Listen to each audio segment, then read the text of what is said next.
I'm feeling nostalgic. You know, when I feel nostalgic, like I do right now, I like to take a trip down memory lane by watching some old TV shows or cartoons from my childhood. Or hell, even playing some games from my beloved generation of gaming, the PS2. And speaking of nostalgia, remember those video games based off those kids shows of the early 2000s? You know, back when TV was good? Oh, they were great. I wish there was more of those around today.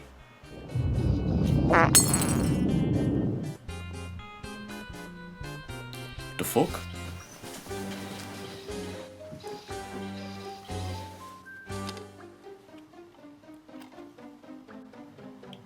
What is this game?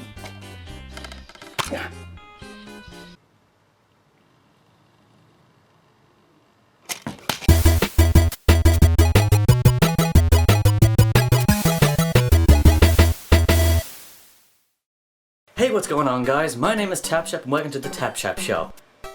Cubix! Yeah, who here remembers Cubix? Anyone? No? Alrighty then. Well, for anyone who has never heard or can't remember Cubix, let me give you a brief rundown of the show, and I mean very brief. Cubix was a Korean CGI kids show that was dubbed in 2001 by 4Kids. I remember first seeing it on Cartoon Network as a kid and I absolutely loved it. The show was about a boy named Connor as he recently moves to a new town brilliantly titled Bubbletown. Fucking bubbles! Connor was a robot fanatic, and what happens to be in Bubbletown? Robots! After some wacky mischief, he befriends a girl named Abby and her robot Don Don. Ain't he cute? Abby brings Connor to a place called the Bodies Pit. It's okay, I don't get the name either. Where he meets his old friends Mong and Chip, along with Hella, the owner of the workshop. But in order to join their clique, Connor has to pass an initiation, and that is to fix a robot. He finds Cubix in the back room and takes on the task to try and fix the unfixable robot. But of course, he miraculously fixes Cubix with the power of friendship. Aww. After Cubix is fixed, we meet our antagonist, Dr. Dr. K. Dr. K is after a power source known as Solex, and with it he plans to create the ultimate robot and destroy Bubbletown. What is Solex, you ask? I'm not too sure actually. In the show it wasn't really explained too well. Even when I looked it up, it says that the story suggests that it has psychic natures and it reacts to sentient thoughts and emotions. Okay, the show had quite a few large plot holes. But anyway, that's pretty much the rundown of the show. Every episode runs in a formulaic way. Random opening, robot goes berserk with Solex, Dr. K tries to steal it, and then Cubix saves the day. And that's it really. I know I didn't go into too much detail about it, but maybe I'll come back in the future and do a review of the actual show. But I think I've explained enough for you to get the gist of the show, so let's review this bitch. Okay, let's go. Cubix was such a fun show with awesome action. At least that's how I remember it. So this should be a pretty decent action adventure or even a plot. Racer? I have several questions. Who was the lead designer on this box art? I mean, does this look anything like a kart racer to you? Look at Mario Kart, Diddy Kong Racing, Angry Birds Go, Cartoon Network Speedway, Lego Racers, Madagascar Karts, Mod Nation Races, and Sonic and Stego's All-Star Racing. Notice anything? It's so subtle you wouldn't even notice. It's the fact they have carts in them. If they didn't get the box art right, well then how the hell did the rest of the game turn out? Well, let's find out.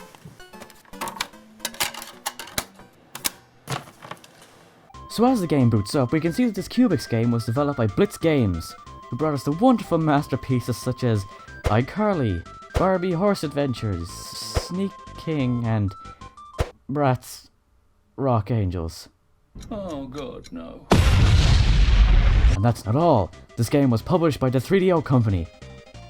That's right, the same company that brought us that wondrous third blossom known as the 3DO. If that isn't a recipe for success, then I'm not sure what is. So what else do we know about this game's history or production? Nothing. Yep, dead serious. That's it. Not a speck of information on this game anywhere on the internet. It's not looking good for little old me, is it? So when we hit the start button, it brings us to this main menu. Well this menu isn't all too bad, albeit a bit bland and generic. But it could be worse. This game only has 3 modes. So much variety! We have Coin Race, Multiplayer, and Story Mode. Story Mode in a kart racer. Ooh. Right, well, I guess that's a good place to start, so let's go! Oh my god! Cubix? You doing okay there, buddy? You need some McMuffins? Good lord, Cubix, what did they do to you? This model looks pretty awful. It looks like they just threw them together in an hour and said, right, that's done, let's go to Legoland. Yay! This is quite an interesting character select screen. I mean, look, we got this, and this! What's not to like? We have 4 characters to choose from in this game. Cubix, Don, Maximus, and this Johnny 5 looking motherfucker. And that's it. Even more variety! I don't know about you guys, but there's only one word to describe these robots. Sexy. Also, I have to just bring up this music here. Just listen.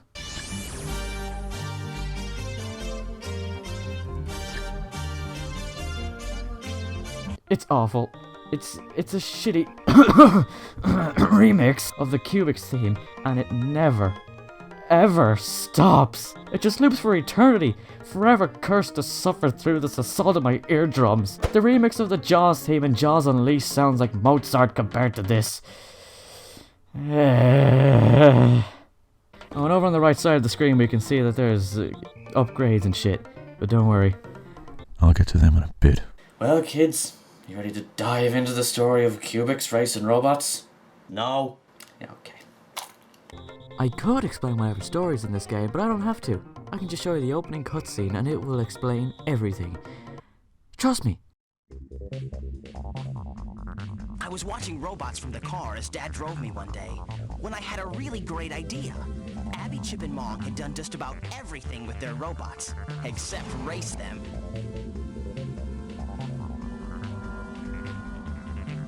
Cubix and I quickly found the others, and I explained my idea. It didn't take long to convince them. We needed somewhere to race, and I knew just the place.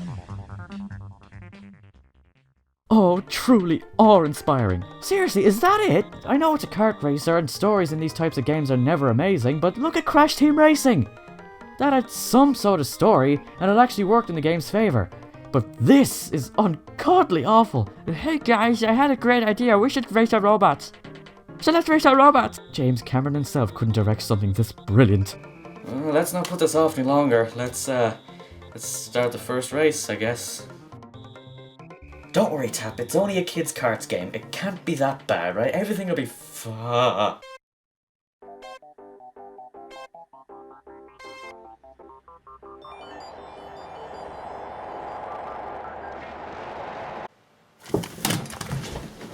Oh good fuck!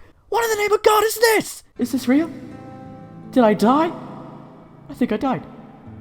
I'm lost in the void. These graphics are fucking atrocious!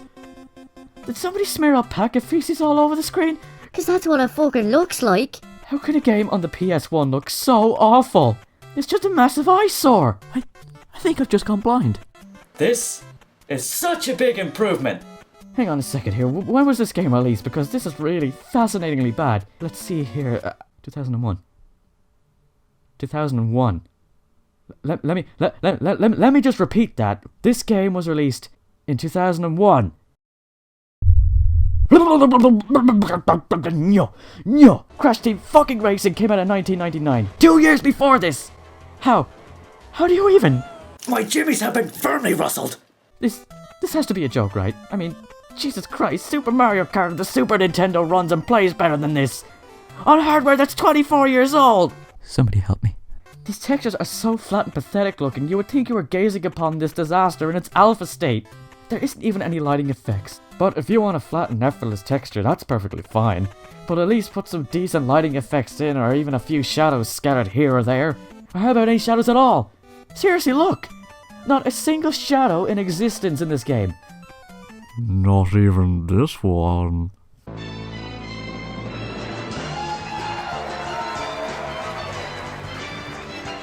Going back to Super Mario Kart again, you can see that even though the game has 2D sprites, it still looks incredible. Pushing the full limits of the cartridge, and that had some pretty cool looking textures and lovely colours to keep things interesting to look at and added some depth into the game and its stages. It keeps the player engaged and most of all, not get bored. A key factor for a kids game, while this, on the other hand, does the exact opposite. They somehow managed to make bright colours like yellow and green look dull and unappealing. It looks like they made an effort to not make an effort. How do you even do that? You know what? I take this all back. I don't want to do this anymore. Fuck this shit. I'm out. Fine, then. Let me bring up the controls here real quick because this is just staggering. Guess how many buttons this game uses. 2 buttons. 2 fucking buttons! Well, 1 button and an analog stick. The X button and the analog stick to be exact. And what do you use to move in this game? The X button? Nope, left analog stick. That's right, the same stick you steer with. Why? That's such a weird choice for a kart game. You'd think that the X button would be used for that, but nope, that must have been too hard for them to program. Alright, well, I will admit that even though this control scheme is weird, the robots actually handle very well. The controls at least feel tight and responsive, and they take corners very well, but one pro does not eliminate all the cons this game brings to the table. Like this one. Oh, it's mahogany! Now you're probably wondering what the other buttons do. Well, I'll tell you. They do fuck diddly squat. Yeah, I'm serious. Not a single other button on this controller does anything. Top-notch game design, whoa! There's only been one other game that I'm aware of that has done the same thing. And that game is known as Totally Angelica. That ass much of a game that Kenny Goose reviewed. Yeah, that one. Only used 2 buttons throughout the entire game. Don't worry about a thing, 'cause every little thing is gonna be alright. No, it's not. So now you're probably asking, Who put my shoe in the microwave? and the other half of you are probably asking, what does the X button do? Well, you little rascals, the X button uses power-ups, or pickups, whatever word you want to use. Fuck you! There are 5 different power-ups scattered across the 3 different tracks. Oh yeah, forgot to mention that. This game only has 3 tracks! What kind of kart racer only has 3 tracks in it?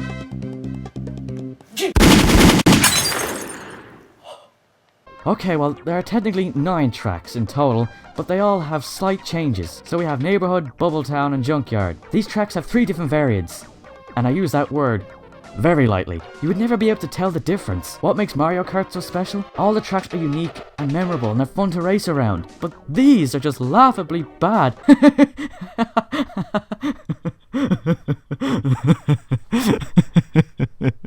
Kill me, please.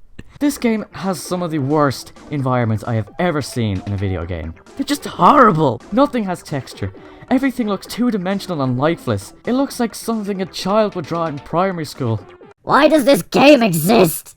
I have never seen a PlayStation 1 game look this bad. This is a crime. How did the developers look at this and think that it was finished? Let's compare environments with Cubix racing robots to Super Mario Kart for a second here. The SNES is 24 years old, guys! How could some sane human release this game in this state?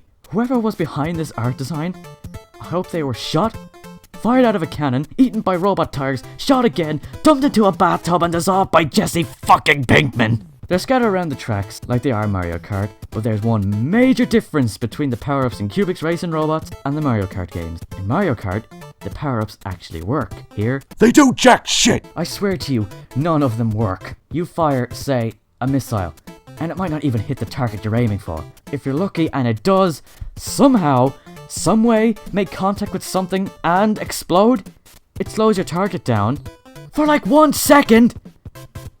And that goes for the other power-ups too. Gravity mines pull you or your target into it to stop you moving, again, for 1 second. The shield is just a shield. What do you want from me? A cookie? Well, you can't have one, because it will spoil your dinner and then your mother will be furious! The only one that ever seems to do anything is the speed boost, but because of these boost pads on the track, they kind of take away the significance of the power-up. And I don't think they were programmed well for the other characters because... Holy shit, did that robot just time warp? You can also pick up Solex on the track. You fill up the Solex bar in the bottom right corner and what does it do? I haven't got a monkey's tit what it does. I filled up the bar completely. Completely! And then, nothing happened. I'm starting to notice a pattern here. I hit every dingleberry button on the controller and it did bugger all. Not to mention it took me pretty much the whole race to fill the bar up to begin with, so it's pretty much pointless. Oh, and remember those upgrades I mentioned earlier? They don't work either! The only ones I've seen work are the last ones and that speeds you up just a little bit. And it's just a waste of your time. You can win every race without buying one single upgrade. Nothing works in this damn game! Hello, darkness, my old friend. I've come come to talk with you again. It's not just power-ups that live the track though. Oh no. There are obstacles. Yes, it's not all plain sailing in this game. What can they be? A puddle of water! And no, not oil puddles?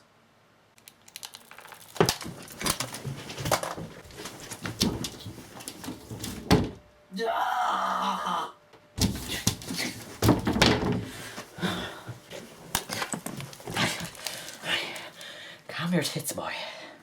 Are you fucking serious? Thin puddles of water and oil are your obstacles. There are two problems with this. First of all, how could puddles that shallow even affect robots to begin with? I'm sure in the far future of 2000, go fuck yourself, they managed to build robots that are waterproof. And great choice for a second obstacle too, a robot's biggest weakness, oil. At least oil is somewhat understandable, seeing as they can slip on it, but this leads on to my second point. Cubix and Don don't have wheels. Cubix hovers and Don flies. They don't even make contact with the shagging things. I'm questioning a kid's cart game. What the fuck am I doing with my life? So, what do these obstacles do to you? Well, they pull you slightly to the left or right. Again, for only 1 second. Okay, well to be fair, there is one more obstacle in the junkyard stages and they're crushers. If you go by them at the wrong time, they crush you. Duh. But for how long does it affect you, children? 1 second. That's right! Now get the fuck out of my house! This awful camera angle doesn't do the game justice either. It's so far away from you and pointed down at such a weird angle that you can't see much of the track ahead of you, making all the areas even more dull to look at because you can barely see anything around you. When you use the boost pads or the speed power up, the camera can't even keep up with you. Jesus Christ, slow down, will you? I can't keep up with you, you fucking robot. A key essential in a kart racer, or any racer for that matter, is a good camera. Without that, it straight up kills the game. But believe me, this game was dead before it was even born. Am I right? Let's move on to sound design. And guys, this is the worst sound design I've ever heard in my life. The music is straight up shit! This game has the most bland and unforgettable music of all time. It sounds like one person put it together in GarageBand in 20 minutes or less. Not a single ounce of effort was put into this game's music. None of the instruments sound like real instruments. I mean, I know it's supposed to sound robotic, but the way the music was done seems lazy and half-assed. Just listen to it.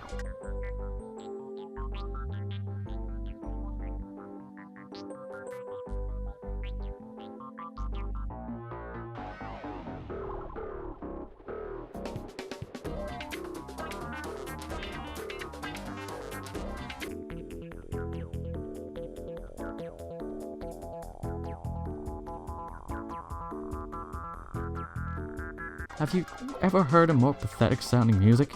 No love or care went into this music at all. Those robotic sounding instruments are a joke.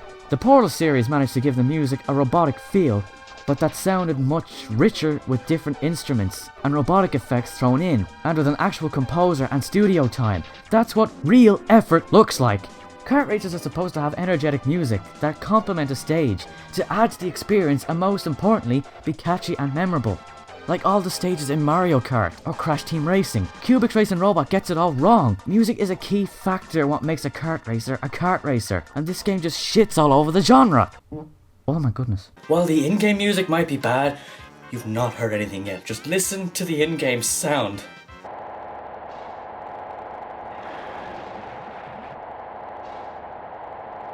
Oh my God. what in the name of all that is holy is that sound? That is not real noise. No machine, or human for that matter, could make a noise like that. All the sound technology in the world could never create this abomination. This never stops either. It's on loop over and over and over again. I've heard some crazy shit in my life, but this is on a whole new level of the fuck is that? That sound will forever haunt me now. How can you make an engine noise for a kart racer? A kart racer sound like that? I thought this would have at least some decent sound here, but this is a disgrace to the kart racer genre. How cheap and lazy do you have to be to create a kart racer so bad that it doesn't even have proper engine sounds? If anything, I thought this game would at least have some decent sound effects, but no. There's only one good thing about this game, and that is the handling. But other than that, this game is Pure evil. It's shit from all aspects. The worst game I have ever played in my life. This game is gonna be the death of me.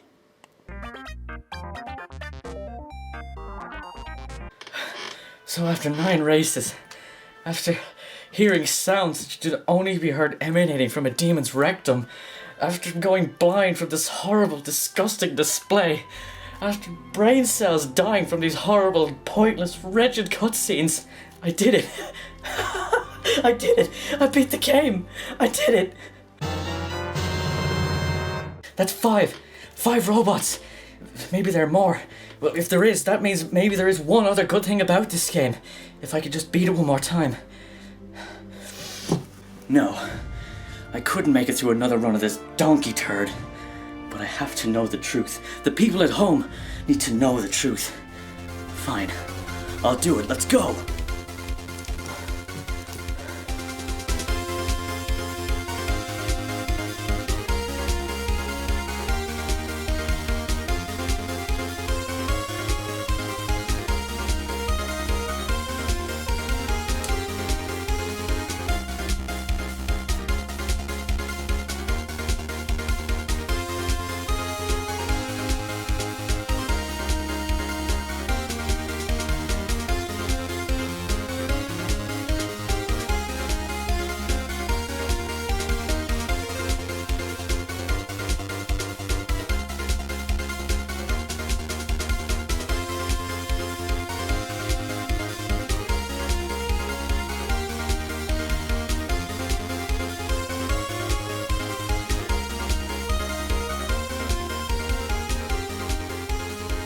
Yes!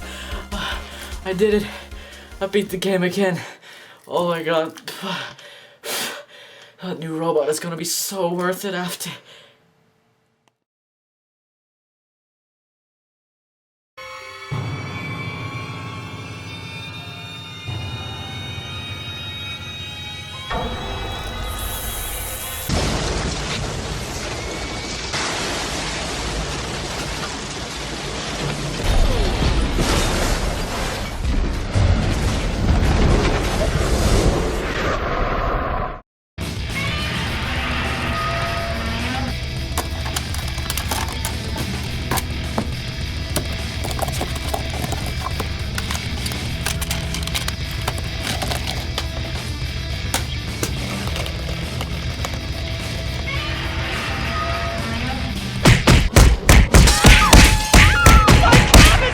This is the worst game I've ever had to play in my entire life. The graphics are atrocious. The gameplay is monotonous, boring, and dull as fuck. The sound? I don't even know what to call the sound. What is that? The music is beyond bland. Everything sounds the same, and it's just mind-numbing. The story doesn't exist. They simply pulled something out of their ass and just took footage from the first few episodes of the show. The power-ups are useless and serve no purpose but to just tick boxes on Blitz Games' list on how to make kart racers. And the reward for suffering through it is not worth it in the slightest. The camera is just an annoyance and you can see fuck all with it. And everything in general is just unappealing and unstimulating, and for a kid's game that's just inexcusable. Oh, and if you're wondering about the coin race, all you do is go around the track and collect coins. That's it. And get this, the camera is even worse. This time the camera doesn't even follow you, it's just a clusterfuck of robots all over the screen. This game is the worst. This should not exist. It's one of the worst kart races I've ever played, it's one of the worst Cubix games I've ever played, and it's one of the worst kids games I have ever played. This is inexcusable. If you'll excuse me, I have to go find a way to deal with this crippling trauma this game just threw upon me. Oh, and Cubix, you can go fuck right off back to Legoland. Hey, how's it going, guys? It is TapChap here, and thank you for sitting through this review on Cubix Racing Robots. I apologise if the first half of this review wasn't up to par as, say, the Terminator Salvation review, but I'll let you in on a little secret, guys. I actually edited this video first, before the Terminator Salvation review, so that's probably why it seems a little bit lackluster at the start, and especially in voiceover. But not to worry, because from this review on, things can only get better. And speaking of that Terminator review, if you click the link that's on the screen right now, that will take you to said video. There you can see the review I did with my friend Kevin Alexson, and you can get an idea of what my videos will be like in the future. But if you like this video and you want to see more, well then how about you go ahead and click that subscribe button and even hit the like button and share it with your friends on Facebook and Twitter. And I hope to see you guys around for even more TapChap content. Thanks again for watching and I hope to see you next time. Bye bye.